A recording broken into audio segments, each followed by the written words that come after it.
would like to welcome each and every one of you. Today is Sunday, 7th March.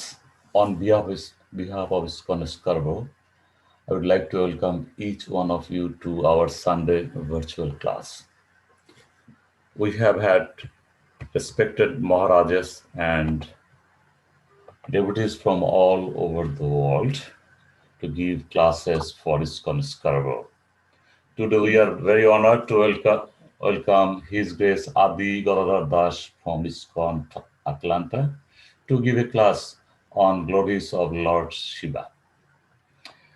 Previous virtual classes in the last several months, I would say in 1 year, given by esteemed Maharaj and Brahmacharis are Sundara Chaitanya Swami from Mauritius, His Grace Dravida Das from San Diego, Keshavanand Das Prabhu from Punjab, India, Rohini Priya Das from Chowpathi, India, His Grace Chaitanya Charan Das, and many other classes by His Holiness Bhaktinar Goswami.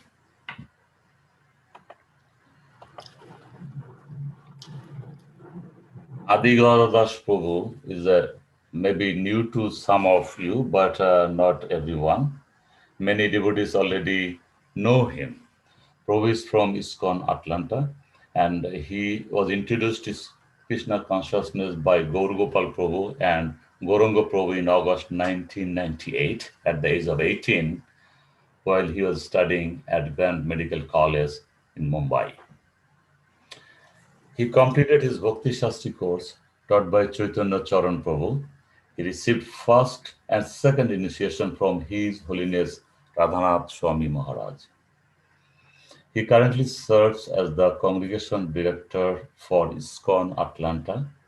He is a physician and completed his medical training at Emory University. And he lives in Atlanta with his wife Radha Bhava Devi and two children, Gopal and Moitili. ॐ अज्ञानतिमिरन्धस्य ज्ञानाञ्जनशलाकया चक्षुरुन्मिलितं येन तस्मै श्रीगुरवे नमः। श्रीचैतन्यमनोभीष्टं स्थापितं येन भूतले स्वयं रूपा कदा मह्यं ददाति स्वपदान्तिकम्। वन्देऽहं श्रीगुरो श्रीयुतापदकमलं श्रीगुरून् वैष्णवांश्च श्रीरूपं साग्रजातां सहगणा रघुनाथान्वितं तं सजीवं साद्वैतं सावधूतं परिजनसहितं कृष्णचैतन्यदेवं श्रीराधा कृष्णपदान् सहगणा ललिता श्रीविशाखान्वितांश्च नमो विष्णुपादाय कृष्णप्रेष्ठाय भूतले श्रीमते भक्तिवेदान्त स्वामी नामिने नमस्ते सारस्वते देवे गौरवाणी प्रचारिणे निर्विशेष शून्यवादी पाश्चात्य देशतारिणे वाञ्छाकल्पतरुभ्यश्च कृपा सिन्धुभ्य एव च पतितानां पावनेभ्यो वैष्णवेभ्यो नमो नमः। नमो महावदान्याय कृष्ण प्रेम प्रदायते कृष्णाय कृष्ण चैतन्य नाम्ने गौरात्विसे नमः। हे कृष्ण करुणा सिंधो दीनबंधो जगत्पते गोपेश गोपिका कांत राधा कांत नमोस्तुते तप्त कांचन गौरांगी राधे वृंदावनेश्वरी वृषभानुसुते देवी प्रणमामि हरिप्रिये। जय श्री कृष्ण चैतन्य प्रभु नित्यानंद श्री अद्वैत गदाधर श्रीवासादि गौर भक्त वृंद हरे Krishna Krishna Krishna Hare Hare Hare Ram Ram Ram Hare Hare Hare Krishna Krishna Krishna Hare Hare Hare Ram Ram Ram Hare Hare Hare Krishna, Krishna Krishna, Hare Hare, Hare Rama, Rama Rama, Hare Hare. Hare Krishna. Apologize, dear devotees, delay. For some reason, I thought it was 11:15, so I beg your pardon. So, can everyone see the screen? Yes, Prabhu, we can see the screen and we can also see you, Prabhu. Yeah. Hare Krishna. Hare Krishna. So, I would like to read one verse from Sri Bhagavad Gita today, chapter 12, entitled Devotional Service. This is the last verse of the chapter, verse number 20. Lord Shri Krishna is instructing Arjun, Ye tu dharmamritam idam yathoktam paryupasate shraddadhana matparama bhaktaste iva me priyah. Ye tu dharmamritam idam yathoktam paryupasate shraddadhana matparama bhaktaste ativa me priyah. Ye tu dharmamritam idam yathoktam paryupasate Shraddadhana matparama bhaktaste ativa me priyah. Synonyms: ye, those who; tu, but; dharma, of religion; amritam, nectar; idam, this; yatha, as;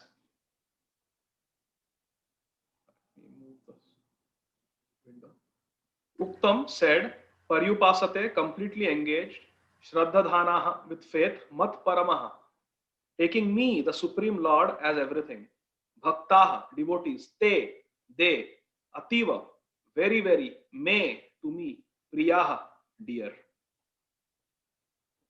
Okay. So now we read the translation and purport by our founder Acharya. Om Vishnupada Paramhamsa Parivrajaka Ashtottar Shata Shri Srimad Abhay Charanarvind Bhakti Vedanta Swami Maharaj Srila Prabhupada. Translation: those who follow this imperishable path of devotional service and who completely engage themselves with faith, making me the supreme goal, are very, very dear to me. So Lord Krishna is concluding this chapter by describing who is very, very dear to Krishna. Our aim should be to please Krishna, to become dear to Krishna. So who can become dear to Krishna? Those who follow the path of devotional service. And devotional service is not temporary, it is permanent, it is imperishable path. And we have to completely engage with faith, not partially, not only during Sunday feast. Completely, 24/7, completely engage with faith, making me the supreme goal, making Krishna the supreme goal. I have to get Krishna, I have to attain Krishna, I have to please Krishna. Making Krishna the supreme goal, such devotees are very, very dear to Krishna. Now let's read the Prabhupada's purport. In this chapter, from verse 2 through the end, from Mai Aveshya Mano Yemam, fixing the mind on me, through Yetu Dharmamritam Idam, this religion of eternal engagement, the Supreme Lord has explained the processes of transcendental service for approaching Him. Such processes are very dear to the Lord, and He accepts a person engaged in them. The question of who is better, one who is engaged in the path of impersonal Brahman or one who is engaged in the personal service of the Supreme Personality of Godhead, was raised by Arjuna. And the Lord replied to him so explicitly that there is no doubt that devotional service to the Supreme Personality of Godhead is the best of all processes of spiritual realization. In other words, in this chapter, it is decided that through good association, one develops attachment for pure devotional service and thereby accepts a bona fide spiritual master. And from him begins to hear and chant and observe the regulative principles of devotional service with faith, attachment, and devotion, and thus becomes engaged in the transcendental service of the Lord. This path is recommended in this chapter. Therefore, there is no doubt that devotional service is the only absolute path for self-realization, for the attainment of the Supreme Personality of Godhead.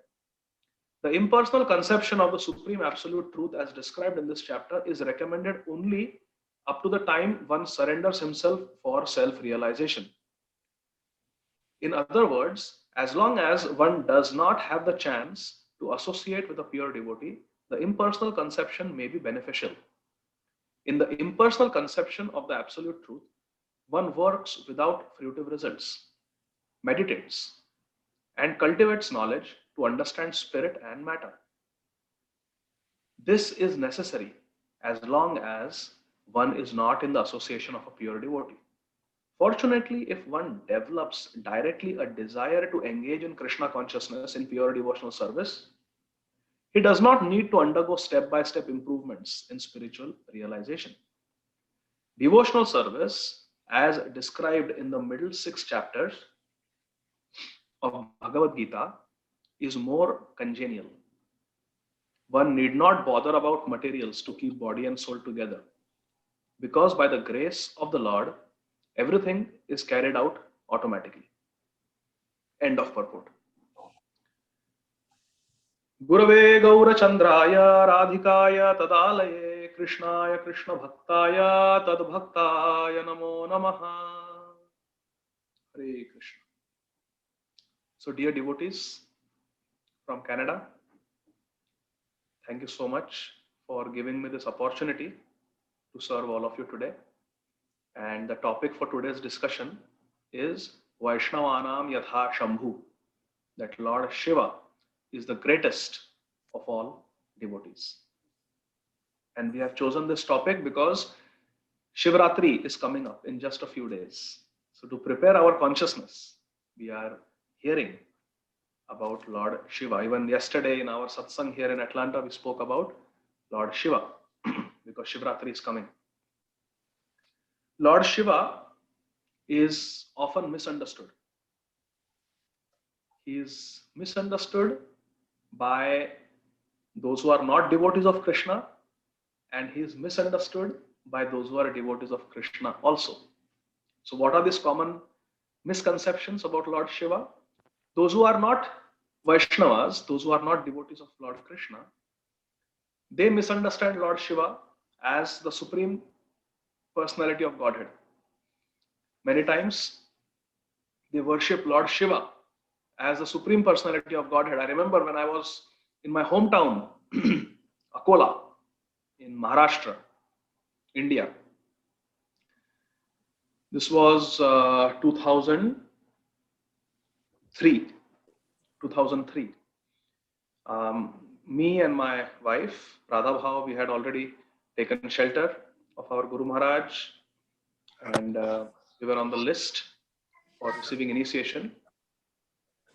We were both chanting 16 rounds for years.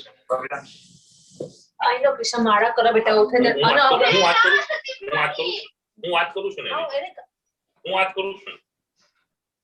I know you win.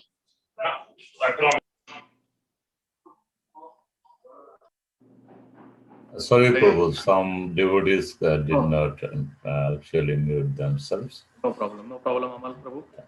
Hare Krishna. Yeah. Hare Krishna. So at that time, my wife and myself were expecting our first baby, Gopal, and so she was carrying, and some friends told us that there is a very great devotee, Pola, and you should go and take his blessings. So we went, and he had certainly some mystic powers. He closed his eyes. He knew nothing about ISKCON or about my Guru Maharaj. He just closed his eyes and he said, yes, in the near future, there will be hundreds of devotees sitting in a big hall.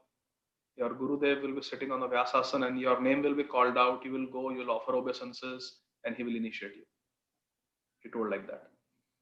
And then he looked at my wife. He said, you will have a son. And we had not done the ultrasound to determine the sex of the baby. We didn't want to know whether it is a boy or a girl. We just depend whatever Krishna gives. But he looked, and I think my wife was hardly maybe couple of months pregnant. Not many people knew. He looked at her and he said, you have a son in your womb, not a daughter. You have a son. He will be very fair complexioned, and his name will be Gopal. He told me and my wife like that. And we were very, very impressed. Of course, that time we didn't know that in the future, really, my spiritual master will name him Gopal. So, and he will be fair and boy. Everything he said came true. Even the circumstances in which we were initiated, exactly as he had predicted. So he was certainly having some mystic powers. Just by looking at us, he could tell all these things. And we were impressed. But then I got into a discussion with him. I started asking him about his spiritual practices, and I started telling him about my spiritual practices. And he told me that Lord Shiva is the supreme. So I told him, certainly Lord Shiva is very powerful, and we respect him. We worship him as the greatest Vaishnava, Vaishnavanam Yatha Shambhu. And but the supreme original personality of Godhead is Krishna, I told him. So he told me, what is the proof? So I quoted some verses from Srimad Bhagavatam. Ete cham sakala pumsa krishnastu bhagavana swayam. I quoted from Brahma Samhita, Ishvara Parama Krishna Satchidananda Vigraha. I quoted from Bhagavad Gita, Param Brahma Param Dham Pavitram Paramam Bhavam Purusham Shashvatam Divyam Adi Deva Majam Vibhum, etc., etc. And he said, now I will start quoting verses from a Shiva Puran, which declare that Lord Shiva is the supreme. He didn't quote any verses, but he said, if you look in Shiva Puran, you will find many verses which say that, proclaim that Lord Shiva is supreme. And why is Lord Ram worshipping Lord Shiva? Why did Lord Krishna worship Lord Shiva? Why did they establish Shiv Lingams? So like that, he started arguing with me. And then I didn't want to commit aparadh, and I didn't want to get into a heated argument. So I just, I told him that you have got these misconceptions, Prabhuji, because you are not in a parampara. Your knowledge is not perfect. But if you're in a parampara, you will receive perfect knowledge, and you will not have all these misconceptions. And he got very angry with me. I thought he's going to curse me or something.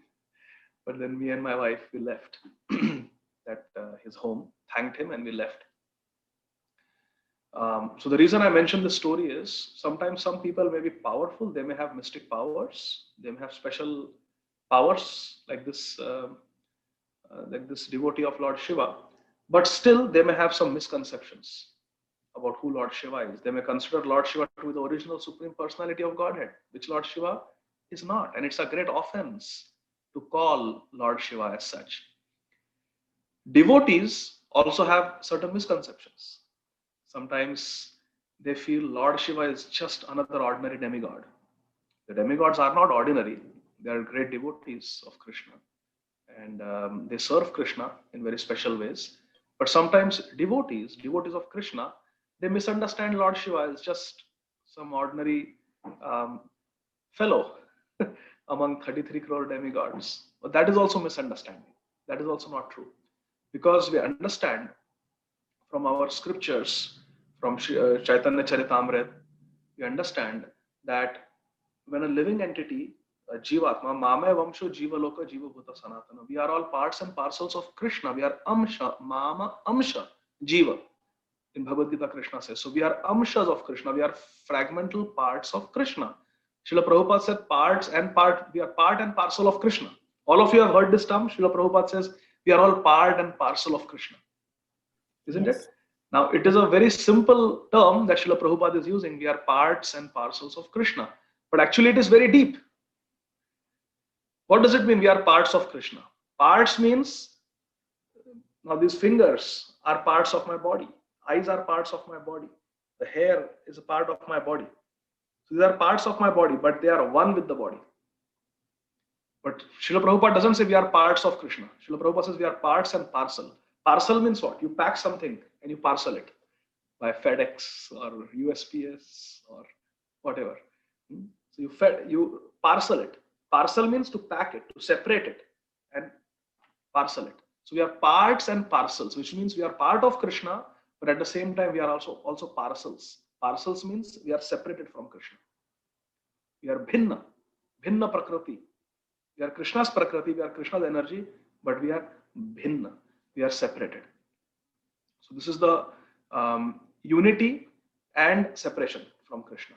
We are one qualitatively, but quantitatively we are very small. Krishna is infinite, we are infinitesimal. So that is the oneness and difference simultaneously. Achintya Bheda Bhed, Chaitanya Mahaprabhu taught us. So when a jiva, the soul, has eternally 50 qualities at our disposal, but in minute quantities. In minute quantities. We have 50 qualities. When, as a Jivatma, we perform bhajan, we perform devotional service, and we attain complete perfection in all these 50 qualities, then we become Lord Brahma. Lord Brahma is that Jiva, that living entity who has developed these 50 qualities in full. And that's the maximum we can reach. The highest perfection for a living entity, for a Jiva, for a spirit soul, for all of us, is to become Brahma within the material world. Within the material world, to become Brahma, where all the 50 qualities are fully manifested. But Lord Shiva is not like that. So Lord Brahma has 50 qualities in full, and other devatas like Lord Ganesh, like Surya Dev, Chandra Dev, Indra, Brihaspati, Saraswati Devi, these are all devatas and devis. They are demigods and demigoddesses. So they have even less than Lord Brahma, the manifestation of these 50 qualities. But maximum is Lord Brahma. Lord Brahma cannot go beyond that, beyond the title of being Brahma. There is nothing higher. There is no promotion beyond that for a living entity in the material world. But Lord Shiva, who is the topic of our discussion today, is not like that. He doesn't have 50 qualities. He has 55 qualities. He has 5 extra qualities, which even Lord Brahma doesn't have. So greater than Lord Brahma is Lord Shiva. He alone has those 55 qualities. No other demigod has it, including Lord Brahma. So Lord Shiva has 55 qualities in full. But greater than Lord Shiva is Lord Vishnu, who has 60 qualities in full.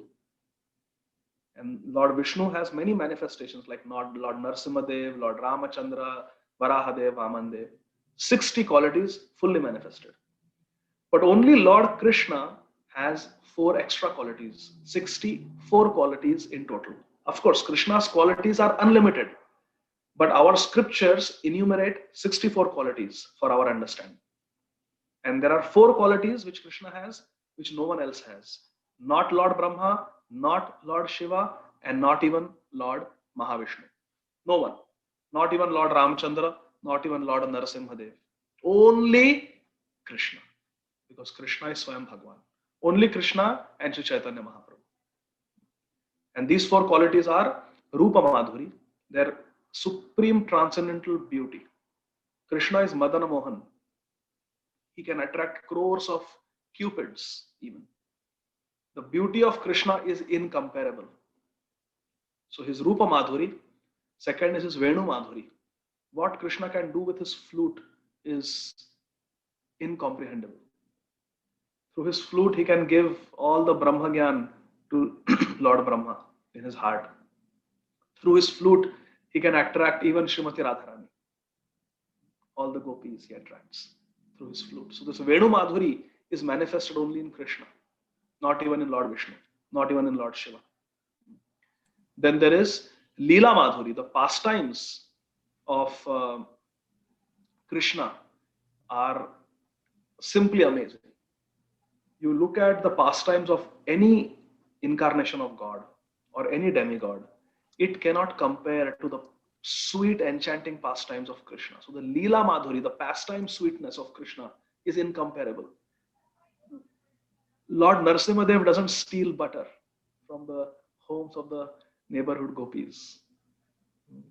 Lord Ramchandra is not bound by the ropes by his mother and the gopis. Lord Varahadev doesn't dance with millions and millions of pure devotee gopis. So no one can compare to the sweet, amazing pastimes of Krishna. So third characteristic of Krishna, which even Lord Vishnu and Lord Shiva do not possess, is Leela Madhuri. First one was his Rupa Madhuri, his supreme beauty, such beauty that even Lord Shiva is attracted. When Krishna manifested his form as Mohini Murti, Mohini Devi, Even Lord Shiva could not control himself. Lord Shiva is called Dhira. Dhira means he's very self-controlled, very sober. But when he saw the beauty of Krishna that he manifested in the form of Mohini, even Lord Shiva got completely bewildered and confused and enchanted. So first characteristic of Krishna is Rupa Madhuri. Second is his Venu Madhuri, the sweetness of his flute is incomparable. Third is his Leela Madhuri. His pastimes are astounding, astounding pastimes. And number four, the final characteristic of Krishna, which only Krishna has, no one else has, is Prema Madhuri. The Premi Bhaktas that Krishna has, the caliber of devotees that Krishna has, no one else has. Not Lord Shiva, not Lord Vishnu, not Lord Ramchandra, not Lord Narsimhadev. Yes, Lord Ramchandra has Hanumanji. Lord Narsimhadev has Prahlad Maharaj. Lord Narayan, so many devotees, sevaks in Vaikuntha. So many devotees are there, headed by Lakshmi Devi. And none of them has devotees who are as great as the devotees of Lord Krishna. The evidence for this is Sanatan Goswami's Sri Brihad Bhagavatamrita. That Narad Muni goes on the quest to find the greatest devotee in the whole world, greatest recipient of Krishna's mercy. Because when Krishna showers his mercy, his blessings, we get devotion. Devotion to Krishna is the greatest blessing of Krishna. So who is the recipient of the greatest mercy of Krishna? Who is the greatest devotee? Narad Muni wants to find. So he starts with a Brahman who is worshipping Shaligram Shila. Then he goes to a South Indian king who is very charitable. Then he goes to Indradev. Then he goes higher and higher. He goes to Lord Brahma. He goes to Lord Shiva. He goes to Durga Devi. And all of them say that no, we are not. We are not the greatest devotees. Go to this person. So finally, Lord Shiva, he says, oh, I am not the greatest devotee. You go to Prahlad Maharaj. Because when Prahlad Maharaj was there and Narsimhadev appeared to kill his father Hiranyakashipu to protect Prahlad, and Narsimhadev was so angry with Hiranyakashipu. After Hiranyakashipu was slain, no one could pacify Narsimhadev. I tried, even I couldn't pacify. Then finally, Prahlad Maharaj with his sweet prayers pacified Lord Narsimhadev. Lord Narsimhadev blessed Prahlad by placing his hand, a lotus hand, on his head. And as soon as Narsimhadev touched the head of Prahlad, he became peaceful. Narsimhadev became peaceful. So please go to Prahlad Maharaj. Prahlad Maharaj sends them to Hanumanji. Hanumanji sends them to Pandavas. So you see, now all these devotees, Prahlad Maharaj, devotee of Narsimhadev, Hanumanji, devotee of Lord Ramachandra, and Indra, devotee of Lord Narayan, all of them are sending Narad Muni to higher and higher levels of devotees. And now they come to a great devotee. Hanumanji sends them to the Pandavas. So now Pandavas are devotees of Lord Krishna. So this brings us to the Prema Madhuri, the Premi Bhaktas of Krishna, who are the supreme. So they come to Pandavas. Pandavas send them to the Dwarka devotees, headed by Rukmini Devi, Satyabhama, and Uddhav. And Uddhav refers them to, no, we are not the greatest devotee. You actually go to the gopis of Vrindavan. And among the gopis of Vrindavan, Srimati Radhika Rani. So Radharani and the Vraj gopis, they are the highest, topmost devotees, and they are devotees of Krishna. So Krishna possesses topmost devotees. Nanda Maharaj, Yashoda Maiya, friends like Madhu Mangal, Stoka Krishna, Shridham, Sudam, Arjun Sakha, all these amazing intimate friends who can wrestle with Krishna, feed Krishna food from their own mouth. This type of love, this type of intimacy is not to be seen with any other incarnation of Godhead. So this is the Prema Madhuri. So there is Rupa Madhuri, there is Leela Madhuri, there is Venu Madhuri, and there is Prema Madhuri. These four characteristics Krishna possesses, even Lord Vishnu does not. So this is the proper philosophical understanding that Lord Shiva possesses 55 qualities, Lord Vishnu is greater with 60 qualities, and Lord Krishna is the greatest, 64 qualities. Therefore, we should understand that Lord Shiva is an incarnation of Krishna. He is not a Jiva. That is also wrong. He is not a Jiva. He is not an ordinary demigod. But he is a very specific manifestation of Krishna in the mood of the servant of Krishna. In Dasya Bhav, Sevak Bhagwan. Therefore, we say Shankar Bhagwan. Shankar Bhagwan is the correct nomenclature for Lord Shiva. We can call him Bhagwan. Srimad Bhagavatam declares Lord Shiva to be Bhagavan at numerous places. Bhagwan. Yes, he is Bhagwan. He is the Supreme Lord. But he is a special form of the Supreme Lord where he has come not as Sevya Bhagwan, not as Bhagwan who should be worshipped, but as Sevak Bhagwan. A special form of Krishna in the form of Sevak. Sevak means servant. Lord Shiva wants to serve Lord Krishna. And this is the true understanding of Lord Shiva. And in that form, as Lord Shiva, Sadashiva, form of Krishna only, but in the mood of a devotee, he is the greatest devotee. And that is the topic of our discussion today. Vaishnavanam Yathashambhu. In Srimad Bhagavatam, Shukdev Goswami teaches us, Kriteyadhyayato Vishnu. No, sorry. Shukdev Goswami describes, Nimnaganam yatha Ganga, Devanam achyuto yatha, Vaishnavanam yatha Shambhu, Purananam idam tatha. Of all the rivers that flow, Ganga Devi is the best. Of all the deities, Krishna is the best. Of all those who should be worshipped, worshipable deities, it is Krishna Achyut who is the best. Of all the Puranas, there are 18 Puranas and many Sub-Purana, Upa-Purans. Of all the Puran, all the Vedic literature, the best is Srimad Bhagavatam. And of all the devotees, the best devotee is Lord Shiva, Shambhu. Vaishnavanam yatha Shambhu. So this is the correct understanding that just like milk transforms into yogurt, curd, similarly Krishna transforms himself into Lord Shiva. The Brahma Samhita gives this example. Yada dadhi vikar, yada shira dadhi vikar yoga. Just like sheer or milk, vikar transforms into dadhi, into yogurt or curd. Just like milk transforms into yogurt, Lord Krishna transforms into Lord Shiva. Now, if you compare milk and yogurt, both have the same color, both are white. Milk and yogurt both have the same calcium content, both have the same lipid fat content, both have the same protein, both have same calcium. So milk and yogurt are actually non-different, and yogurt is coming from milk only. So they are non-different in that sense. But are they same?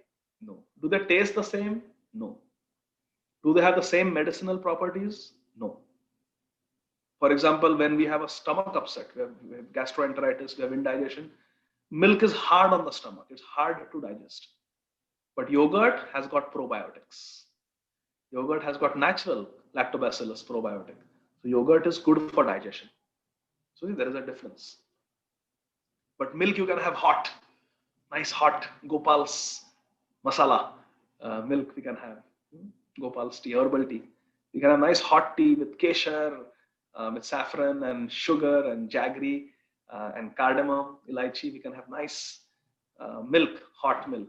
But yogurt you cannot have hot. You see? So there are similarities, but there are differences. But which is greater? Is yogurt greater or is it milk? Of course, milk is greater. Why? Because milk can give you yogurt, but yogurt can never give you milk.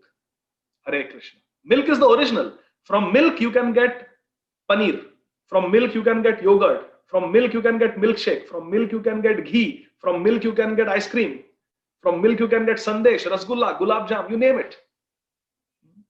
From milk you can get anything. Milk, because milk is the original. Similarly, Krishna is like milk and Lord Shiva is one transformation of milk. He is one amsha of Krishna. He is a specific avatar of Krishna, Guna avatar, responsible for the managing the mode of ignorance. There are three modes: Sattva Gun, Rajagun, Tamogun. Sattva Gun is controlled by Lord Vishnu, Rajogun by Lord Brahma, and Tamogun by Lord Shiva. So this, my dear friends, is the correct philosophical understanding of Lord Shiva. And Lord Shiva is Sevak Bhagwan. He is personality of Godhead in the mood of serving the Supreme Personality of Godhead, Krishna. When we were talking about Narsimhadev, when he appeared, he was so ferociously angry. We say angry young man. Young people, they get angry. Say, he's an angry young man. But Narsimha Bhagwan was the angriest. Half man, half lion. Angriest. No, this world has never seen anyone so angry. He was so ferocious. He ripped apart Hiranyakashipu. Angry because Hiranyakashipu was tormenting and troubling his devotee, Prahlad Maharaj. Satyam vidhatum nijabhritya bhashitam. Just to prove the words of his devotee to be true, he appeared from the pillar. He was so angry. Namrigam namanusham. Such a adbhut, such a divine form. He was half man, half lion. Very, very angry. And everyone was offering prayers. The Vidyadhars, the Gandharvas, the different devatas, they were all offering prayers to pacify. Hiranyakashipu is dead. All his soldiers, his associates are dead. Please be pacified. Your anger is making the whole world tremble. Please be pacified. Everyone tried to pacify. And then Vaishnavanam Yatha Shambhu, Lord Shiva comes. And in the pages of Srimad Bhagavatam, 7th canto, this prayer is there. Lord Shiva comes and offers this beautiful prayer. I like this prayer very much. Lord Shiva comes very humbly in front of Sri Narsimhadev and he prays. Kopakala yugantaste hatoyam asuralpaka tatsutam pahi upashrita bhaktaste o bhaktavatsalaha. Lord Shiva prays that Kopakala yugantaste. Oh, what cope, what anger you are manifesting, Narsimhadev. This anger I am supposed to manifest at the end of the yuga, when I burn everything, when I destroy everything. I am supposed to manifest this anger, not you. Why are you so angry? Kopakala yuga antaste. At the end of the yuga, when I burn everything, I am supposed to manifest this anger, not you. Such anger you are manifesting. Kopakala yugantaste. Hatoyam asuralpaka. And you have killed this asur called Hiranyakashipu. But asur alpaka. Alpaka means, Lord Shiva is saying, this demon, Hiranyakashipu, was alpa, was insignificant. You are so strong. So you have killed this insignificant demon, Hiranyakashipu. Actually, Hiranyakashipu, he would raise one eyebrow and Indra would start trembling. The king of the devatas, king of the demigod, he would start trembling. Such was the power of Hiranyakashipu. But Lord Shiva is saying, Asura Alpaka. He was an insignificant demon and you have killed him. Kopakala yugantaste hatoyam asuralpaka. That asuralpaka, that insignificant demon's son, Tatsutam, his son Tatsutam Pahi. Please take care of his son. Please look at his son. Please bestow your merciful glance upon his son. Please protect and maintain his son, Prahlad. Tatsutam Pahi Upashrita. Why I am saying this? Upashrita, because he has taken shelter of you. Tatsuta Pahi Upashritam Bhaktasteo Bhaktavatsala.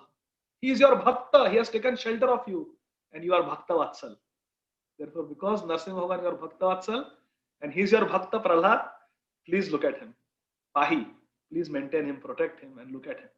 And then Narsimha Bhagavan looked at Prahlad and Prahlad started offering prayers and Lord Narsimhadev was pacified.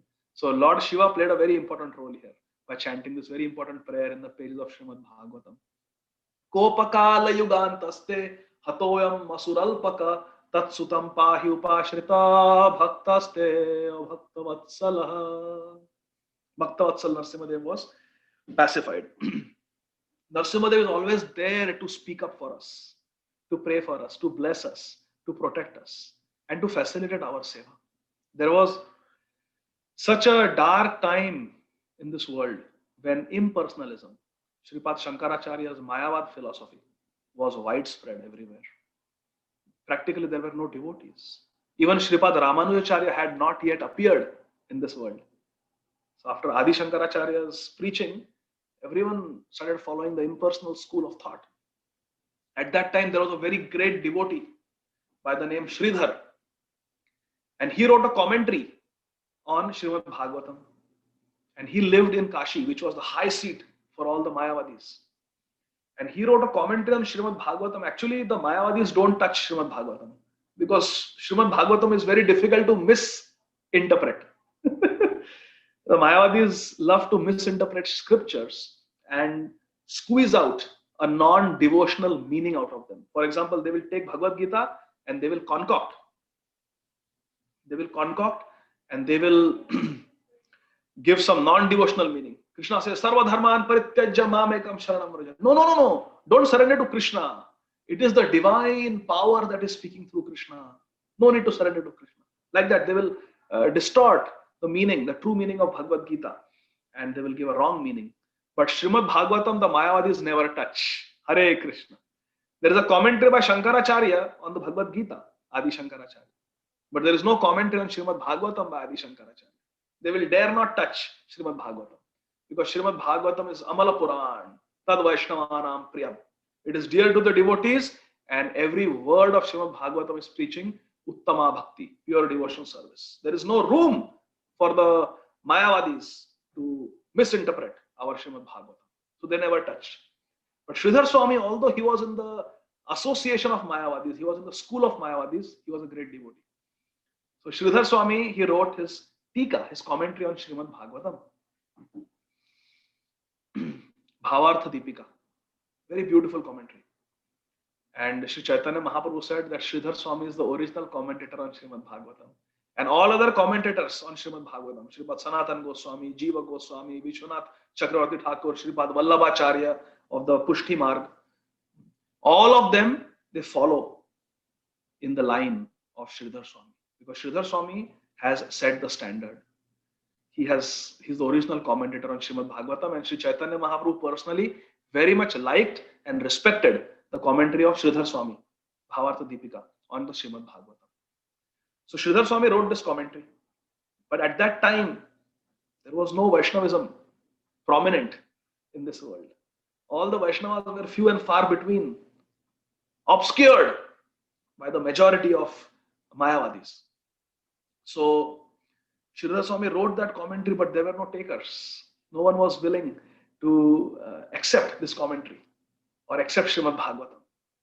And when the big Mayavadi Pandits who were holding great positions in Kashi, they read the commentary of Sridhar Swami on Srimad Bhagavatam, they thought, this is such a powerful commentary. If the general masses of people read this commentary, they will all become devotees of Lord Krishna. So we must not let this commentary go into circulation, and nobody should hear this commentary. So they told Sridhar Swami that no, this commentary is not bona fide. How can you write about bhakti? Our Shankaracharya has never taught all this, what you're writing in this commentary. We don't accept this. This is not bona fide. So Sridhar Swami, in those days, there was no backup cloud storage or some external hard drive where you can save a copy. That was the copy of Sridhar Swami's commentary on Srimad Bhagavatam. And he had spent years writing that commentary, studying Srimad Bhagavatam, composing the commentary, writing it down. Even ink was not available. You had to make ink by getting different minerals, colored minerals from the earth, mixing them, making ink, getting some thorns from some trees, using them as pen, getting some dried leaves, stacking them up and writing your commentary. It was a painstaking effort to write a commentary. And that was the only copy in the whole world. And the Mayavadis grabbed it from Sridhar Swami and they said, we will not give it to you. This is not bona fide. So Sridhar Swami, it was like Srila Prabhupada's Bhaktivedanta purports were Srila Prabhupada's spiritual ecstasies. Those were the spiritual ecstasies of Sridhar Swami. And Sridhar Swami was a devotee of Krishna, devotee of Lord Narasimhadev. So he said, he prayed to the Grama Daivat, the presiding deity of that place. And who is the presiding deity of Kashi? It is Kashi Vishwanath, Lord Shiva. So Sridhar Swami prayed to Lord Shiva that you are the greatest devotee. This Srimad Bhagavatam declares you to be the greatest devotee. Oh Lord Shiva, now please protect me. Protect this offering of mine to the Vaishnava community. My commentary on Srimad Bhagavatam. Please protect it, Lord Shiva. And Kashi Vishwanath, Lord Shiva, of course, he was going to protect. So he came in the dream of the Shankaracharya of that place at that time. There are different Shankaracharyas in different mathas. Jagannath Puri there is a Shankaracharya, in Kashi there is a Shankaracharya. So he came in the dream of the Shankaracharya. And he said, there is an easy way to resolve this. Just keep the commentary in front of me. I'm Kashi Vishwanath. I'm Lord Shiva. I'm the presiding deity of this place of Kashi. Keep the commentary in front of me overnight. I will go through it. I will read it. And if the commentary is authentic, it is bona fide, I will certify it. And if it is not bona fide, I will rip it to shreds. So then the Shankaracharya and other impersonalists, Mayavadis in Kashi, they took a commentary written on Bhagavad Gita from the Mayavad point of view, and they took Sridhar Swami's commentary on Srimad Bhagavatam, and they kept both of them in front of Kashi Vishwanath, Lord Shiva, and they shut the doors and locked the door. And all night, both the books were kept in front of Lord Shiva. And in the morning, the Shankaracharya, all the Mayavadi sannyasis, the leaders, and our Sridhar Swami, they all came and they unlocked the door. All the people had come to watch. Kashi residents had all come to see this. And they opened the door. And what did they see? The Mayavadi commentary had been ripped to shreds and they were lying all over in the inner sanctum by Kashi Vishwanath, Lord Shiva. And the commentary of Sridhar Swami was intact. In fact, on the front page of the commentary, there was a certification written by Lord Shiva that this commentary is bona fide. And this was certified by Lord Shiva through a verse, which is mentioned in Sri Chaitanya Charitamrita. It is mentioned in Sri Chaitanya Charitamrita by our Krishnadas Kaviraj Goswami.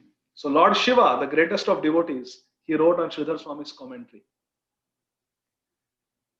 Aham vedmi shuko veti vyaso veti naveti va bhaktya bhagavatam grayam na buddhya na chatikaya. In his ecstasy, Lord Shiva, the greatest Vaishnavas, in a mood of protecting poor little Sridhar Swami, who was all alone, the only bhakta, the only devotee, surrounded by all these non-devotional Mayavadis. To protect him, Lord Shiva, he wrote, Aham Vedmi, rascals, Mayavadi rascals, listen, Aham Vedmi. Look at the humility of Lord Shiva. A devotee is supposed to be humble. A devotee never says, I know. But Lord Shiva begins this verse by saying, Aham Vedmi, rascals, I know. Aham Vedmi, Shuko Veti. And of course, Shukdev Goswami also knows. I know and Shukdev Goswami knows. He's the parrot of Srimati Radharani. He's a Brajvasi, he knows. Aham Vedmi Shuko Veti. So, you are all very much followers of Vyasdev. You take his Upanishads, you take his Vedanta Sutra and you write Shariraka Bhashya, you distort and concoct and squeeze out some non-devotional meaning out of Vyasdev's writings. Your Vyasdev, does he know Srimad Bhagavatam? I don't know. There is a doubt. Vyaso Veti na Vetiva. I don't know. There's a doubt whether even your Vyasdev understands Srimad Bhagavatam. Look at Lord Shiva. He is definitely in an ecstatic mood. He says, Aham Vedmi. I know. Shuko Veti. Shukdev Goswami. Yes, he knows. Vyaso Veti na Vetiva. I don't know whether Vyasdev knows or not.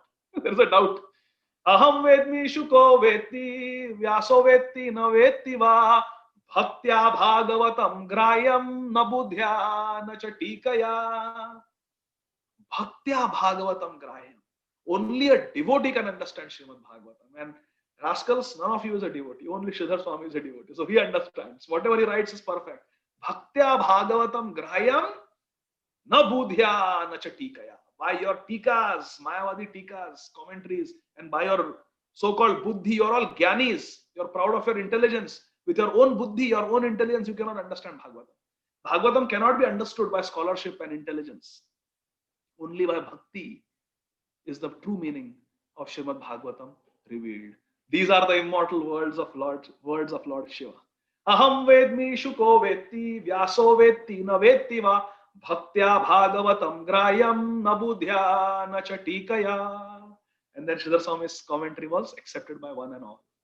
And Sri Chaitanya Mahaprabhu accepted it. And all our acharyas have accepted it. And Srila Prabhupada's purports are based on the commentaries of Srila Sridhar Swami, among other acharyas also. How much time do I have, dear devotees? How much more time I have, Kamal Prabhu? Prabhu, you can take more time. That would be our pleasure if you can take. But we wanted to finish in 1 hour, so we started at 11:15. We can finish by 12:15, and if you have also time, there are so many questions we received. So devotees actually posted their questions. So please give us 15 minutes so for the question and answer. Continue, Okay, Prabhu. Thank you, sure. Prabhu. Hare Sure, Krishna. Prabhu. I will wind up very soon. So now we come to Sri Chaitanya Mahaprabhu. He instructed the Goswamis. What instruction did Chaitanya Mahaprabhu give Sanatan Goswami? Because of my mother, I have to stay in Jagannath Puri. Otherwise, my plan was to establish my mission with the headquarters in Vrindavan Dham. And I wanted to relish the mood of Srimati Radhika Rani. Radha Bhav Didusuvilitam Naumi Krishna Swarupam. I am Krishna in the mood of Srimati Radharani. I want to relish Radha Bhav. Radha Bhav Adyuti Suvalitam Naumi Krishna Swarupam. It's Krishna Swarup, but with Radha Bhav. I want to relish Radha Bhav. And I can only do that in Sri Vrindavan Dham. But I cannot go there. Why? Because my mother has given me order to stay in Jagannath Puri. So I want to do so many things in Vrindavan, but I cannot do. So Sanatan, I want to do all those things. I want to carry out my mission through your body and through the body of your brother Rupa Goswami. Krishna Prema, Krishna Bhakti, Seva Pravartan, Lupta Tirtha Uddhara or Vairagya Shikshan. These 5 instructions Sri Chaitanya Mahaprabhu gave to Sanatan Goswami. Krishna Prema, Krishna Bhakti, Seva Pravartan. Go there and teach the world what is Krishna Prema. Krishna Bhakti. Write books on Krishna Bhakti. Write books about Krishna Bhakti. And Seva Pravartan. And build temples, establish deity of Madan Mohan. And Seva Pravartan. Teach the world how deity worship, Shri Vigraha Seva is to be done. How Seva Archana has to be done. Teach the world deity worship. Krishna Prema, Krishna Bhakti, Seva Pravartan, Lupta Tirtha Uddhara or Vairagya Shikshan. 4th, Lupta Tirtha Uddhar. There are so many lost holy places of pilgrimage in Vrindavan Dham. Go excavate them, make them manifest to the world. So pilgrims in the coming generations can come and take darshan. Lupta Tirtha Uddhar or Vairagya Shikshan. And Vairagya Shikshan. Teach the world by your example what are the duties of a person in the renounced order of life. Because majority of the ashrams are renounced order. There is Brahmacharya ashram, there is Vanaprastha, and there is sannyas. All the 3 are renounced order of life. So you go and you do that. So to write books about Krishna consciousness, Sanatan Goswami was sitting in a place near Govardhan called Chakleshwar. And he was writing his Brihad Bhagavatamrit. He was writing his Brihad Vaishnava Toshani commentary on the 10th canto of Srimad Bhagavatam and other books. His beautiful Stava prayers, Krishna Lila Stava, and other books he was writing. But there were too many mosquitoes that were biting him. And they used to torment him. Especially mosquitoes are nocturnal. And the nocturnal mosquitoes, they carry the parasite of malaria also. So very dangerous. There were no mosquito nets in those days. There were no mosquito repellents either. Just had to tolerate. So Sanatan Goswami was trying to write his books. We discussed how laborious it was to make the ink from minerals, to get a thorn as a pen, and make paper from leaves. Very, very difficult. It is mentioned that sometimes the Brajvasis would use their clothes, and when the clothes became torn and discarded, they were not wearable anymore. They would just discard the cloth, the cotton cloth somewhere. So Sanatan Goswami, Rupa Goswami would go pick up that cloth, discarded piece of cloth, rags. They would wash them in the Yamuna water, dry them, and use them as paper. Because paper was not available. To find a surface on which you can write was very difficult.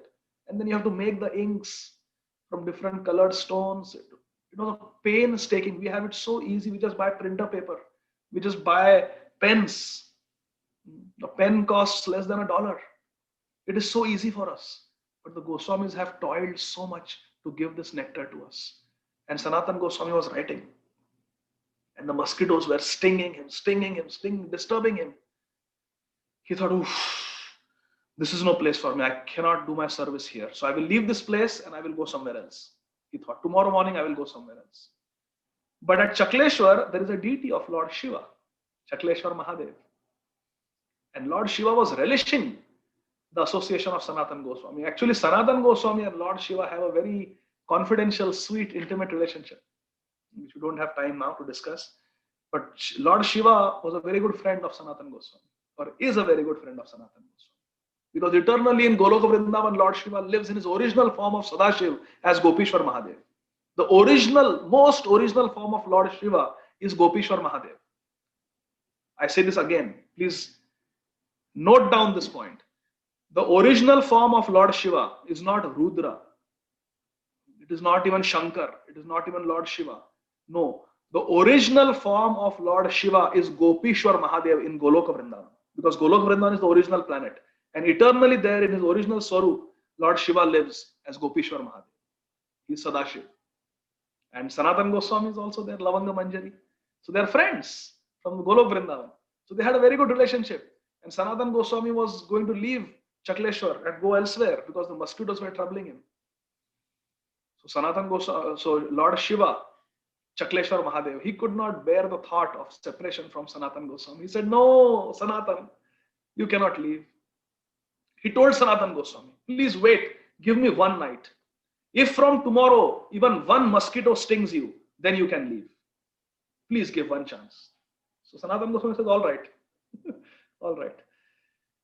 That night, Lord Shiva, Vaishnavanam Yatha Shambhu, the greatest of all devotees, Lord Shiva, he called an urgent meeting. He called the Devata, the demigod, who is in charge of insects. And he told, in this area, the mosquitoes, your mosquitoes, are troubling my Sanatan Goswami. He is writing very important books on behalf of Sri Chaitanya Mahaprabhu. Please take care, not a mosquito should bite him in the future from today. Yes, Mahadev. He's Mahadev. He's the greatest devil. Yes, Mahadev. So then, Lord Shiva tells the demigod of the insects, the demigod of the insect, he somehow controls the mosquitoes in such a way that no one goes near Sanatan Goswami. And the mosquitoes stopped stinging Sanatan Goswami completely. And Sanatan Goswami stayed there with the greatest devotee, Vaishnavanam Yatha Shambhu, and completed his writings. There was a devotee of Lord Shiva who worshipped Lord Shiva without expecting anything in return. So please note down this point also.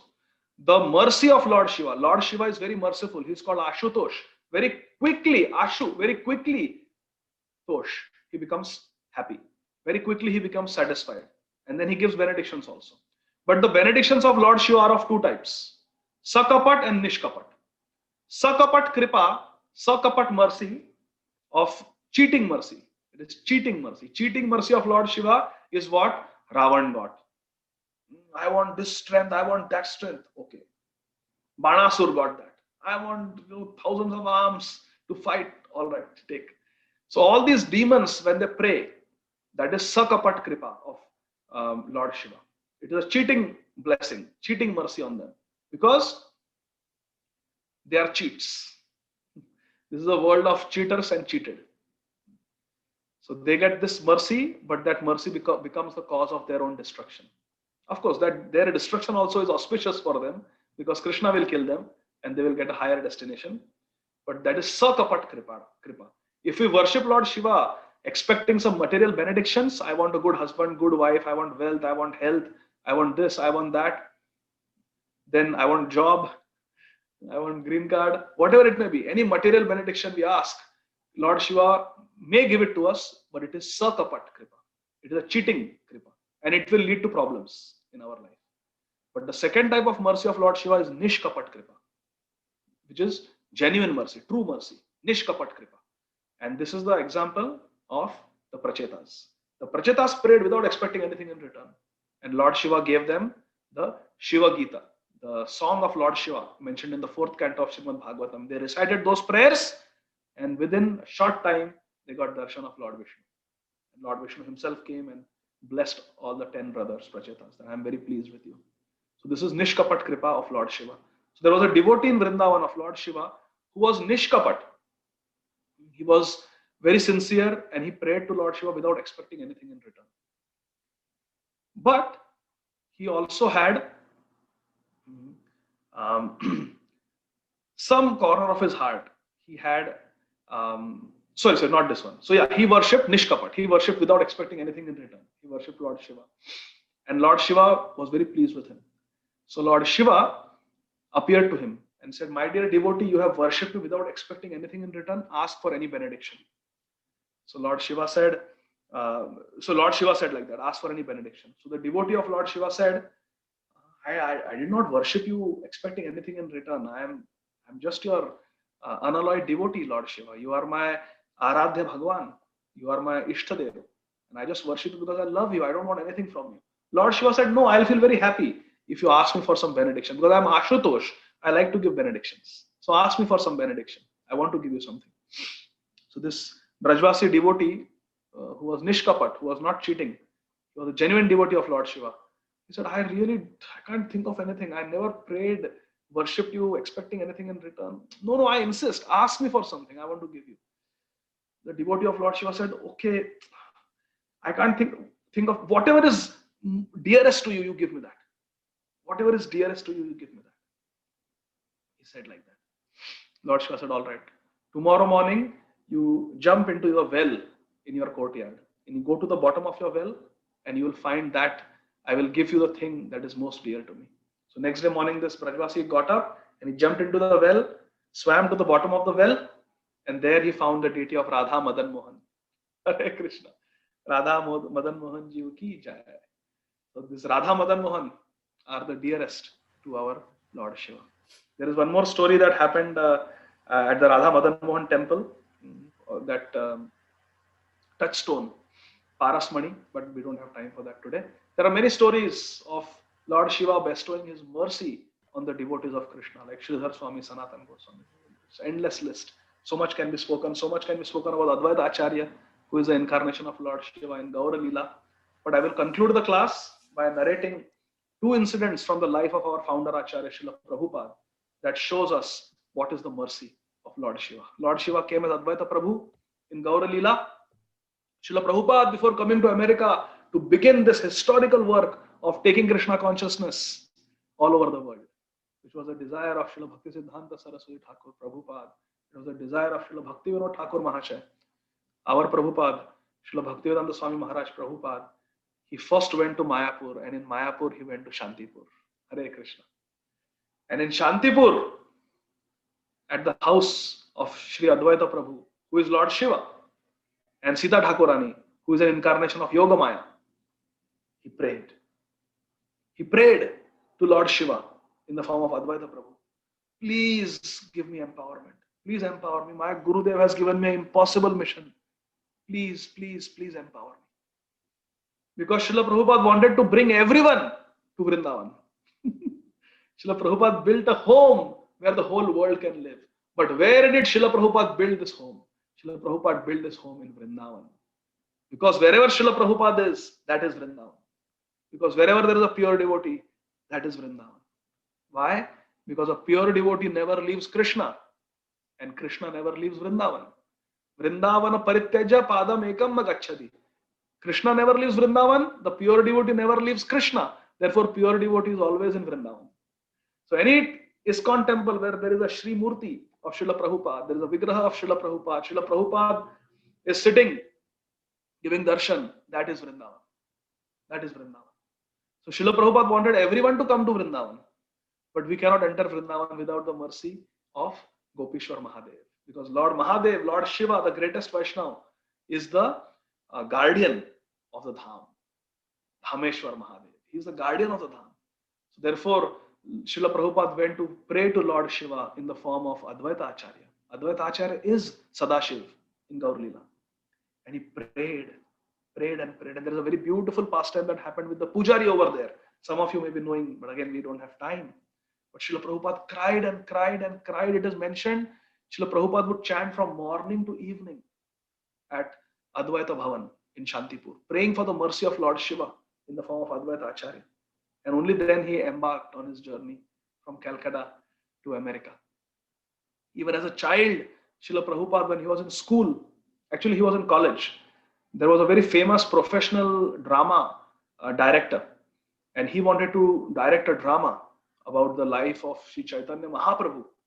It was a very serious drama where audience, all the high class audience were going to come, and for one full year, these college students, as part of their dramatics, they practiced for this drama on the life of Sri Chaitanya Mahaprabhu. And our Abhay Charan De, Abhay Babu, he got the role of Advaita Acharya, who is Lord Shiva. And for one full year, Srila Prabhupada tells, it's there in Prabhupada Lilamrita also the story. For one full year, Srila Prabhupada practiced the role of Advaita Acharya. And the drama was very successful. And there was only one performance of the drama. Not that that drama was performed many times, just one performance. For that one performance, they practiced for one full year. And Srila Prabhupada played the role of Advaita Acharya, who is Lord Shiva. Advaita Acharya, or Lord Shiva's role, is very, very critical because he prayed for the Lord to descend. He prayed for the Lord to descend. And Srila Prabhupada also made Krishna consciousness descend and envelop and engulf the whole world. Srila Prabhupada ki jai. Vaishnavanam yatha Shambhu. Sri Shankar Bhagwan ki jai. Nitai Gaur Premanandi. Hari Hari. Thank you very much. Hare Krishna. Hare Krishna Prabhu, thank you for wonderful class. We got so many questions and appreciations. Probably I will not be able to convey all of them, but I'm just telling few of them, Prabhu. Like awesome, the appreciation, I start with that. Thanks for very expressive and informative class. Awesome energy, amazing class. Love today's class, easy to understand. And very grateful to you for giving us more information about Lord Shiva and make us understand who Lord Shiva is. And also the president of Scottish Carnival, Baruka Devi Dashi, she said, sweet and wonderful class. Hope to have more classes from you, Prabhu. Prabhu, there are more. I don't have that much time to express all of them, but you understand that everyone liked your class, and we are very grateful to you. Now, thank you, Prabhu. Now I have the hardest part for you to answer all the questions. I'll tell some of them. Okay, one is, how should Vaishnavas observe Shivaratri? Hare Krishna. We can observe Shivaratri following in the footsteps of the Brajavasis. There is a story in the 10th canto of Srimad Bhagavatam the chapter is entitled Nanda Maharaj Saved and Shankhachud Slain chapter. And the first part of that chapter deals with the worship of Lord Shiva, how Nanda Maharaj, Krishna, Balaram, and other Brajvasis, they observed Shivaratri. So the vidhi is that we pray to Lord Shiva. This is how Nanda Maharaj prayed. He prayed to Lord Shiva to increase his attachment for Krishna. To increase his attachment for Krishna.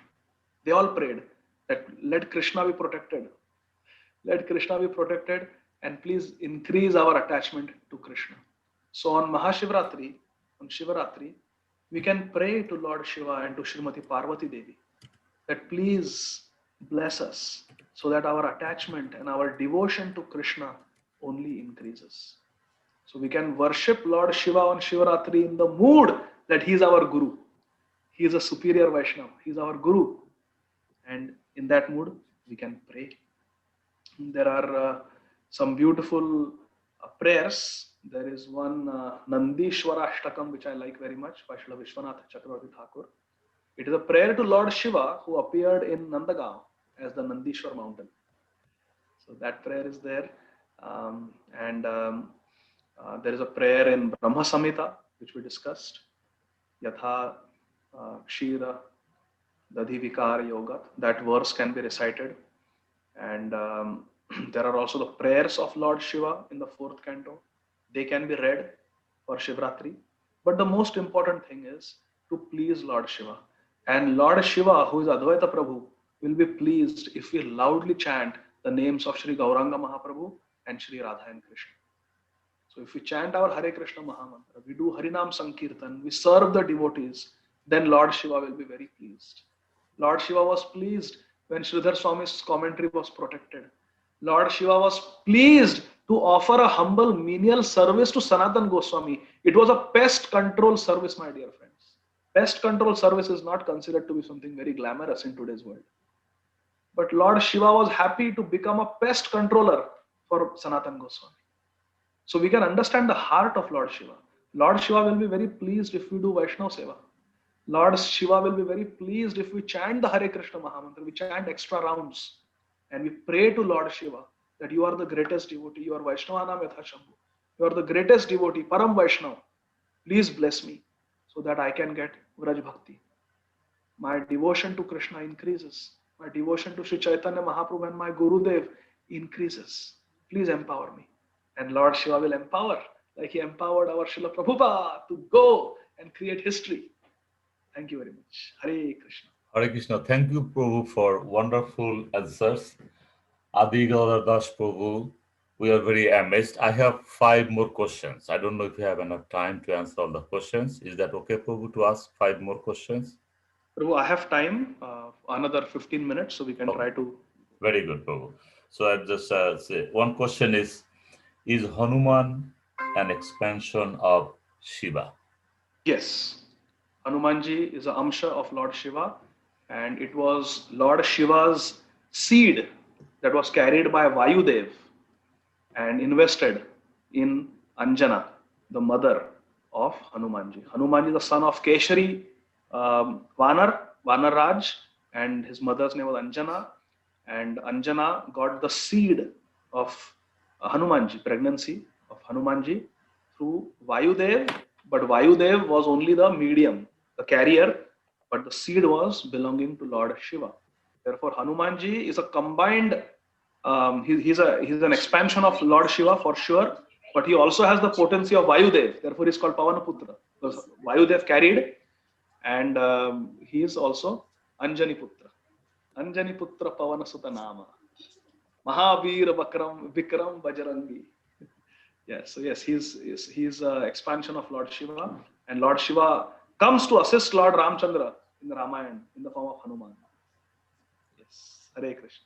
Hare Krishna. Thank you, Prabhu. Wonderfully answered. Another question is, you already answered actually part of the question. Is Lord Shiva different from Sadashiva? Sadashiva is the original personality of Lord Shiva, and he's Gopishwar Mahadev. So is Gopishwar Mahadev male or female? He's both. He's female. Because if you go to Vrindavan, you go to the Gopishwar Mahadev temple. So he's called both. He's Gopeshwar and he's Gopishwar also. Radharani, Srimati Radharani and the Gopis call him Gopishwar. And the Gopas, Shadam, Sudam, Madhumangal, they call him Gopeshwar, the Lord of the Gopas. That's Gopeshwar. And the Lord of the Gopis, the guardian of the Rasa Leela, is Gopishwar Mahadev. And this Gopishwar Mahadev is a lady. He's a gopi. He is a gopi with a feminine body. If you go to Gopishwar Mahadev temple even today in Vrindavan, they dress him with a nose ring, with a sari, pallu. He's a gopi. But he still has that Chandra on his head. He still has Ganga coming out of his head. But he's a gopi. So the original form of Lord Shiva is this, Gopishwar Mahadev. And then in the material world, in each universe, he comes as Rudra. And there are 11 forms of Rudra, 11 names of Rudra, which are mentioned in our scriptures. But the original form is Sadashiv. Just like Krishna is the original form of Godhead, and then there are many incarnations, Ramadi, Murti, Shunyam, Kalantishtan. Similarly, Gopishwar Mahadev, in his feminine form as a gopi, he is the original form of Lord Shiva. And then the Rudra forms that we see in the material world, they are coming from the Golok Vrindavan, original Sadashiv. Is that okay? Wonderfully answered, Prabhu. And it's very clear to us. And many of us did not even know the difference between Gopishwar and Gopeshwar. Thank you, Prabhu, for giving us that knowledge and enlightening us. Another question. Lord Shiva is from Lord Brahma. How can he not be a Jiva, or how can he have more qualities than Brahma? Hare Krishna. So Lord Krishna also comes from Lord Vishnu.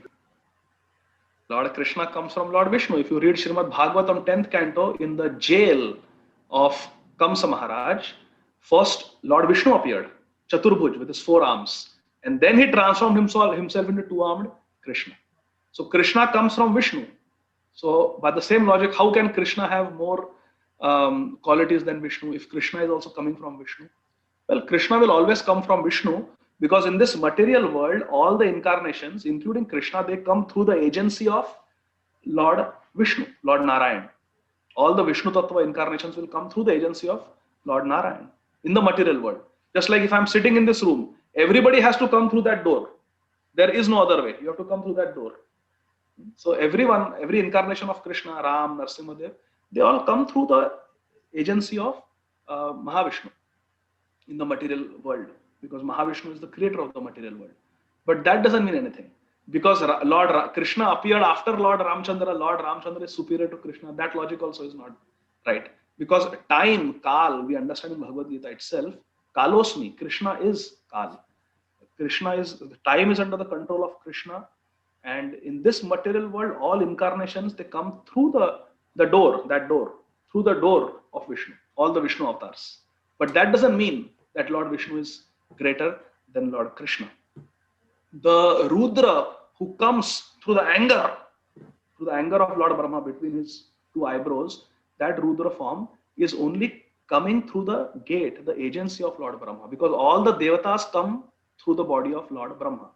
Just like all the Vishnu Tattvas, they come through the agency of Lord Vishnu. All the Vishnu Tattva incarnations, they come through Lord Vishnu. All the Devatas, all the 33 crore demigods, they come through the body of Lord Brahma only. So Lord Shiva also comes through the body of Lord Brahma. But that doesn't change the eternal Tattva. That doesn't change the eternal Tattva, just because they are coming through the body of Lord Brahma.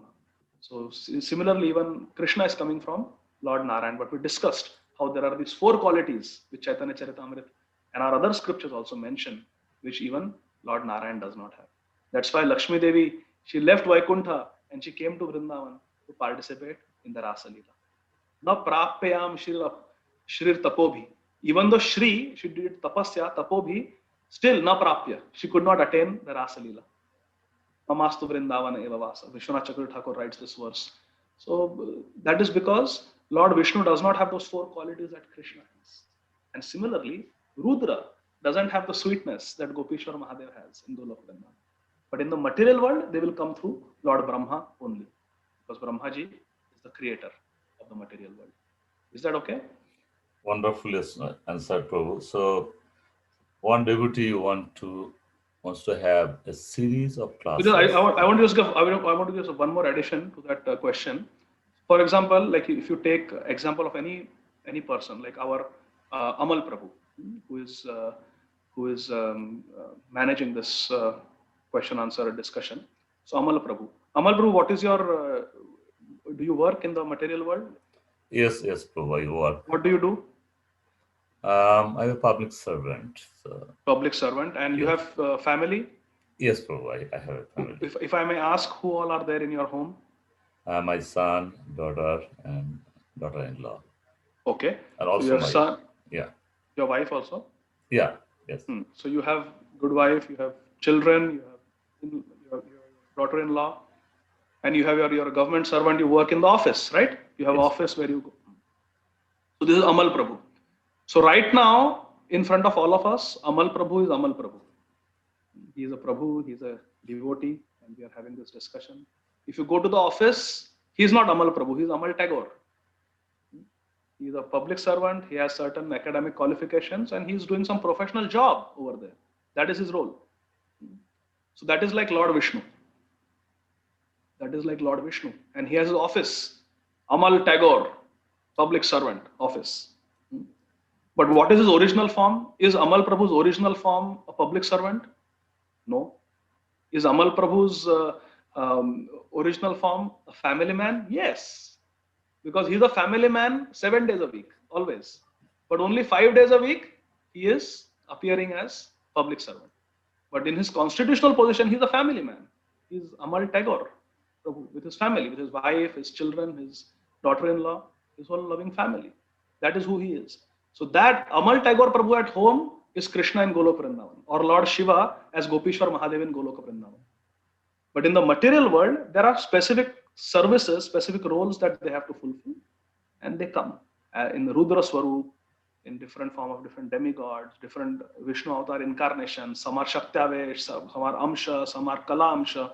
Like Parshuram is a Shaktavesh avatar. Chatush Kumar are also incarnations. Kurmadev, Matsyadev, all for different specific purposes they come and they go, like the waves in the ocean. But the original form of Godhead is Krishna. Original form of Lord Shiva is Gopishwar Mahadev. And in the material world, when they appear, it appears that they are coming through that door of Lord Brahma, or Krishna is coming through the door of Chaturbhuji Narayan, Lord Vishnu. But that doesn't mean anything. That's just one role that they are playing. So Amal Tagore Prabhu will be sitting as a public servant in his office, and if somebody calls him, some family member calls him, he'll say, "Oh, beta, how are you, my dear child? How are you?" So he's speaking in a very loving way, but that is coming through the form of Amal Tagore public servant, because he's in that role, in that place in the office. He cannot be anything else in the office. So because he's sitting in the office, those family words are also coming through the mouth of public servant Amal Tagore. Similarly, in the material world, all the incarnations will come through Lord Vishnu only. So that we have to understand. That, but the original tattva doesn't change, because Lord Vishnu also comes ultimately from Chaturvyuha. Chaturvyuha comes from Balram, and Balramji comes from Lord Krishna. What is that verse in Chaitanya Charitamrita? Sarva avatari Krishna Swayam Bhagavan Tahara Dvitiya Deha Shri Balaram. Sarva avatari Krishna Swayam Bhagavan. Krishna is Swayam Bhagavan, and Tahara Dvitiya Deha Shri Balaram. His first incarnation, first expansion is Balram. From Balram comes Chaturvyuha, Chaturvyuha comes Mahavishnu or Karanadakshay Vishnu, then Garbhodakshay Vishnu, then Shirodakshay Vishnu, and all the incarnations will appear through the agency of Shirodakshay Vishnu only. But Shirodakshay Vishnu is not independent. They have so many other expansions of the expansions of the expansions. So thank you, Prabhu. Please go to the next one. Hare Krishna. Thank you, Prabhu. Thanks for giving wonderful examples, actually metaphors, so that we understand easily. And I feel very ashamed, and I feel that you're talking too much about me. I don't deserve any discussions. I'm very grateful to you, Prabhu, for taking me as an example, and I'm very blessed. The next question I have is, should we fast on Shivaratri Day as Krishna devotee? So there are certain things in Krishna consciousness which are preferences, and there are certain things which are principles. Hare Krishna. Fasting on Ekadashi is a principle. Cannot compromise on that. It is mandatory. Chanting at least 16 good quality attentive rounds on Japamala, not on counter. On Japamala is a principle. And they should be good quality rounds, not while driving, not while playing, cooking, browsing the phone, looking at the TV, looking out of the window, walking, going for morning walk and chanting 16 rounds. No. 16 rounds exclusive on the Japamala in the morning, every day. This is a principle. There can be no compromise on it.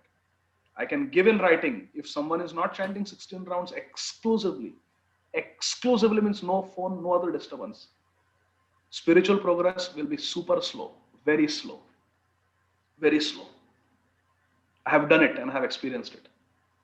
I have chanted my 16 rounds on a 2-hour long, 1.5 hour long morning walk. I have chanted while driving in the car. I have chanted while playing with my kids. I have even chanted while watching a cricket match. Hare Krishna. Spiritual progress will be very, very slow. Very, very slow. Very, very slow. So chanting 16 rounds attentively is a principle. Fasting on Ekadashi is a principle. Not eating meat is a regulative principle. 4 regulative principle. It is not 4 regulative preferences. So certain things are mandatory. They are principles. We have to do it. There are principles and there are preferences. Optional preferences. What should be the length of the shikha for a grahastha? What should be the length of the shikha for a grahastha? Well, it's a preference. You can have long shikha that you tie up. You can have a short shikha also. Preference. When you go to the office, do you have to wear a Gopi Chandan tilak? Or should I wear a Radha Kund tilak? Or should I put just water tilak? so that it's not visible. That is a preference. Tilak we have to put. As soon as we have snan, as soon as we have bath, tilak has to be put because our body is a temple of Krishna. And we have to decorate with these 12 tilaks. You can put with water, just take a few drops of water, Gange, Yamune, Shaiva, Godavari, Saraswati, Narmade, Sindhu, Kaveri, Jalasmin, Sannidhim Kuru. You're going for as a professional in the office, and my patients may not like it, tilak. My boss actually, I used to wear tilak. My boss told me that patients may not have faith in you, they may not like it, they may wonder what this is. So I put water tilak and go, generally. Weekends, sometimes I put tilak also and go. If someone asks, I just tell them that I'm coming from my church or my temple, whatever like that. But I put water tilak. But when we're at home, when we go for satsang, we must put Gopi Chandan tilak. So this is a preference. Should I put water tilak or Gopi Chandan tilak or Radha Kund tilak? These are choices. These are preferences. So in Krishna consciousness, there are principles and there are preferences. This we have to understand. Whether we fast on Shivratri or not is a preference. It's a preference. It is not a compulsion. It is not a principle. So in Krishna book, Srila Prabhupada writes in the same chapter where Nanda Maharaj rescued, they go to Ambikavan and they observe Mahashivratri, Nanda Maharaj and Krishna and other Brajvasis. So there, the chapter begins by the word Ekada. Once upon a time, they decided to observe Shivratri, which means the Brajvasis don't observe Shivratri every year. Sometimes they do, some years they do. This year, particular year, they decided to go to Ambikavan and fast. They fasted on Ekadasi. So when you are observing Shivratri, yes, we have to fast. You have to observe a complete fast and Jagaran. There is a very beautiful story in our Puranas. There was a hunter. He used to eat meat. He used to hunt poor animals. And one night he got stuck in the forest. He lost his way. He couldn't find his way home to his village. His wife and children were crying, wondering what happened to our father. Did some wild animal eat him up, kill him? Did he fall down, hurt himself, injure himself? They were worried. This man was worried about his family. How will they live without me? Will I ever find them? And it became night and he was afraid some leopard or tiger or lion might attack him. So he climbed up on a tall tree, on a branch of a tree. And he said, I will stay the whole night on this branch of the tree. Otherwise some carnivore will attack me. So he had his bow and arrow. He hung it on a twig and he sat down on a branch of that tree. And it was night. It was very dark. And he was falling asleep. He was tired. But he didn't want to sleep because he thought, if I sleep, I may fall off from this tree and die. In my sleep, I may fall down. So he said, I have to keep awake. But how do I keep awake? I need some engagement. So he just said, I'll just keep plucking leaves and throwing them down. So he was plucking leaves and throwing them down, plucking leaves and throwing them down. And he started missing his family. He was worried in the morning at daybreak, will I ever be able to find my way home? I'm hungry, I'm thirsty. He was plucking leaves and throwing down. And in separation from his family, he started crying. And tears were falling from his eyes. And he had no food to eat, so he fasted the whole night. And he could not sleep because he was scared some animal will, because bear, leopards, panthers, they know how to climb trees. Tiger, lions don't climb, but a bear will climb a tree. So he wanted to keep awake and vigilant. So he didn't sleep, so he did Jagaran. He had nothing to eat or drink, so he did a total fast. He was throwing those leaves. That tree happened to be a Bael tree. And under that tree happened to be an ancient Shivlingam. And he was plucking Bael leaves and throwing them down to keep himself engaged and keep awake and not doze off. And he was inadvertently, unknowingly, Agyat Sukriti was offering Bael leaves to the Shivlingam at night while doing Jagaran, keeping awake and while fasting. And he also did Abhishek of that Shivlingam with his tears. His tears fell on that Shivlingam. Hare Krishna. And my dear friends, that night happened to be Mahashivratri. Hare Krishna. This story is there in the Puranas. And then next morning he got up, he climbed down the tree, somehow he found his way home, and business as usual.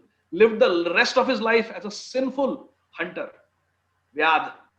But when he died, at the end of his life, the Vishnudutas, the Yamdutas came. But when they took him to Yamraj, Yamraj said, oh, he doesn't belong here.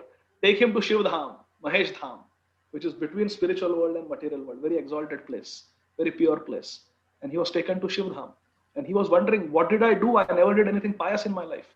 And Yamraji told him that once on a Shivratri night, you did Jagaran, you did Upavas, you offered bay leaves to Shivlingam, and you offered your tears, heartfelt tears to the Shivlingam. It was Shivratri. So you got this benediction. So yes, if you want to observe Shivratri, we can fast, we can pray to Lord Shiva for Krishna Bhakti, and in this way, we can chant extra rounds, chant Vaishnav Geet, Vaishnav Bhajans, do Sankirtan, associate with devotees, serve devotees, and we can observe Shivratri. But we don't have to do it every time. We can do it. It's a matter of preference. It's not a principle. It's a matter of preference. We can do it. I have done it.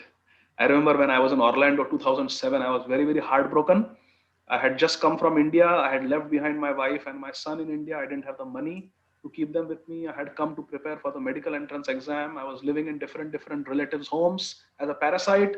I had no money, nothing. I was on a student visa. I didn't know what my future would look like.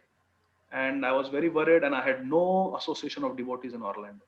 And I was coming from Sri Radha Gopinath Mandir in Bombay. I was used to having so many devotees around me, friends, counselors, and I had nothing here. In those days, I didn't even have a phone to talk to anyone. I was very depressed. I didn't have my own computer to email my friends. It was very depressing. And in March of 2007, it was Shivratri. And there is a Shiv Dham temple in Orlando, Florida. And I decided to go there. And I went there and I did Jagaran all night. I prayed all night. They were singing different bhajans, but I was just chanting Hare Krishna Mahamantra all night, fasted, and I offered a prayer to Lord Shiva and Lord Ganesh that I just want to be in the association of devotees. And believe it or not, my dear friends, literally I came, I was very sleepy and tired. So next day after Shivratri, I came, I had some prasad and I slept off. And around noon, I got a phone call. I woke up, the relatives in whose house I was staying, they gave me the phone and I spoke. And it was Divya Prem Mataji from Orlando. She's a disciple of Srila Bhakti Charu Swami Maharaj. And she told me that we have Gaur Purnima, we are just starting opening a new temple here in Orlando, Nitai Gaur Nataraj. So please come. And immediately I didn't know that there were devotees in Orlando. And I got introduced by the mercy of Lord Shiva. So I don't know how she got my number. I don't know how it happened, but it was amazing. So yes, you can pray to Lord Shiva. He will always help you come closer to Krishna. Is that okay? Hare Krishna. Wonderful, Prabhu. Amazing answers, and we don't want to stop, but I understand that your time is very valuable, Prabhu. And there are some other questions. One, Mataji wants your email to ask about questions. Is that okay that we give your email to that Mataji? AD7, A for Adi Gadadhar. I will get it and I will share with our WhatsApp group. So if I get it, I'll do that. So is it okay, Prabhu, to take 2 more minutes from you to ask one more question? Yeah, that's fine, Prabhu. Okay, and also all the devotees, if you have any question, you can send email to our official email, isconscarbo@gmail.com or hotmail.com. And also, if you know my telephone number, 647-338-2216, you can send me a message too.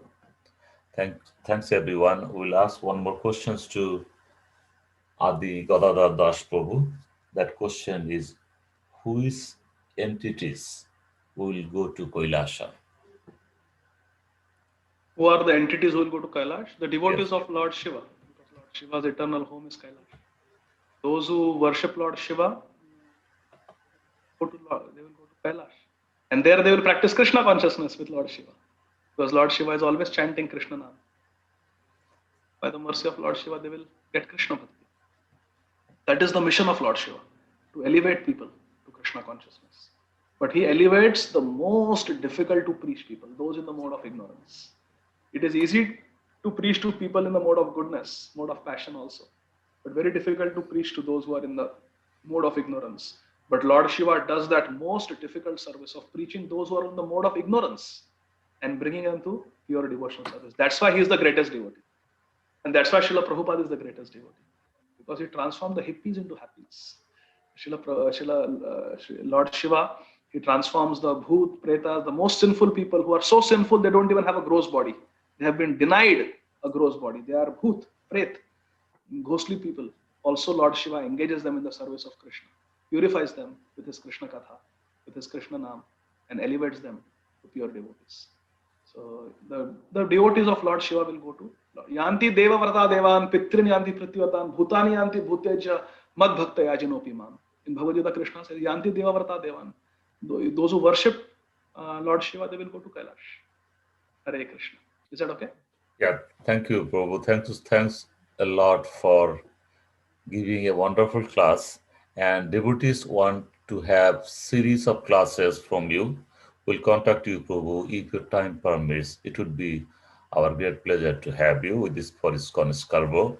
And on behalf of ISKCON Scarborough management, and also on behalf of Ananda Guru Das Prabhu, who actually hosts this program at this class every Sunday for last 1 year.